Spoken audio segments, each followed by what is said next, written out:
I am the tofu golem. Please enjoy the video. You start by duplicating the background so you never lose the original. Once done, zoom to the net and choose a selection tool that matches its edges, lasso for rough shapes, pen for precision. Make a mask from that selection immediately to preserve edits.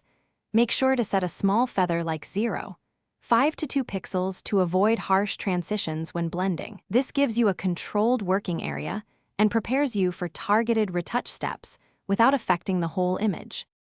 Start the removal by using content-aware fill for larger net sections. It quickly fills holes by sampling surrounding pixels. If the result looks off, switch to the patch tool and sample nearby texture to maintain consistent patterns.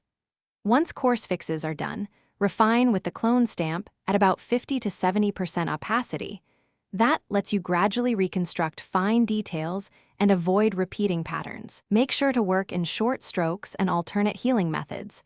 This reduces artifacts and keeps the image natural. Finish by switching to the healing brush, sampling close areas to match color and texture. This blend seams seamlessly. Once blended, consider frequency separation or a very subtle Gaussian blur to even out grain without losing detail. Check the layer mask and refine edges with a soft brush at low opacity.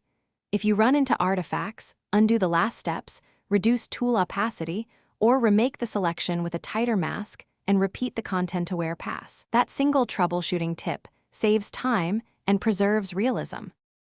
Thanks for watching. Consider subscribing if we helped you today.